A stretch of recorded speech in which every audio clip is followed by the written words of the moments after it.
Alexandra, petite africaine de 10 ans, chantait en Suisse il y a une vingtaine d'années dans une comédie musicale intitulée « Exil ». Je me permets de vous lire quelques paroles d'une de ses chansons. « Moi, quand je suis né, j'étais noir. Quand je suis malade, je suis noir.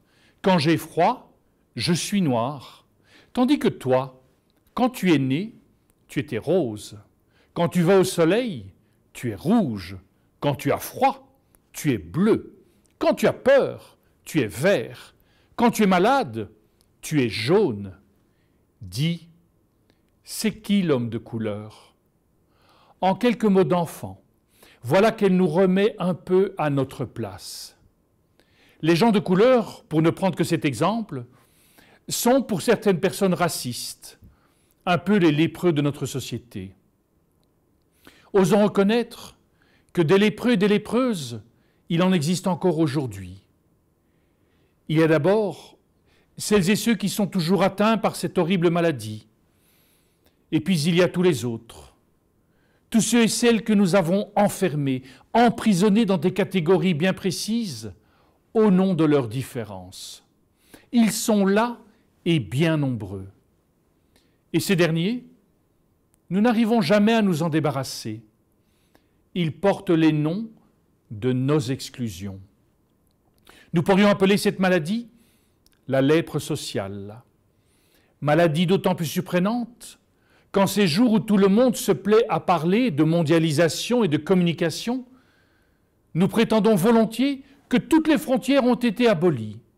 Et pourtant, si nous osons regarder la réalité en face, que de frontières à nouveau tracées, que de murs autres que celui de Trump à la frontière du Mexique, à nouveau bétonnés entre les ethnies, les minorités, les nationalités, voire entre voisins d'un même quartier.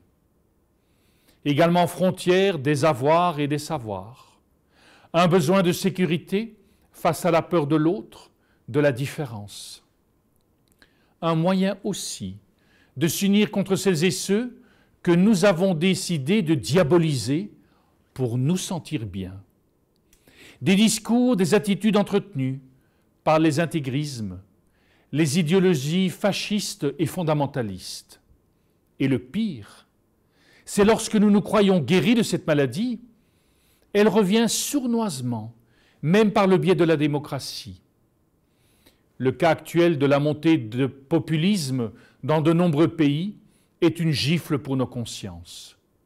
Finalement, nous n'apprenons rien de l'histoire. Nous l'aimons en éternel recommencement. Notre société, nous-mêmes, avons besoin d'être guéris de ces lèpres contemporaines. Toutefois, en relisant l'évangile de ce jour, je m'interroge. Le Christ ne dit pas « sois guéri », mais plutôt « sois purifié ». Pourquoi une telle différence? Une explication possible est qu'à son époque, et sans doute parfois aujourd'hui pour certaines personnes, la maladie est la conséquence logique du péché. Si je suis malade, c'est parce que je le mérite. Ma maladie résulte de mon attitude négative. Par celle-ci, et surtout parce que j'ai fait, qui conduit au fait que je sois aujourd'hui malade, je suis exclu de la société. Le Christ vient donc purifier cet homme lépreux pour que par son geste de douceur, il puisse le réinscrire dans la société, lui dire qu'il est bon qu'il existe et qu'il soit parmi nous.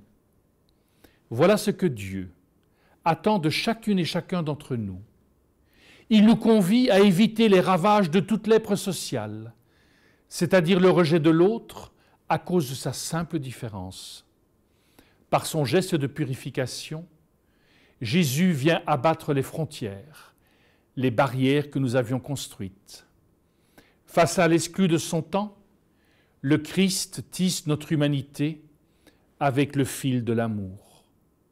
Il va au-delà des préjugés de son époque. Il se laisse rencontrer par un rejeté et mieux encore, il étendit la main et le toucha. Puissions-nous aussi, à l'exemple de Jésus, partir à la rencontre de celles et ceux que nous avons nous-mêmes enfermés dans des catégories d'exclusion pour apprendre à les découvrir, les apprécier ou mieux encore, les aimer. Si nous y arrivons, alors notre foi nous aura transformés et à notre tour, nous serons purifiés. Amen.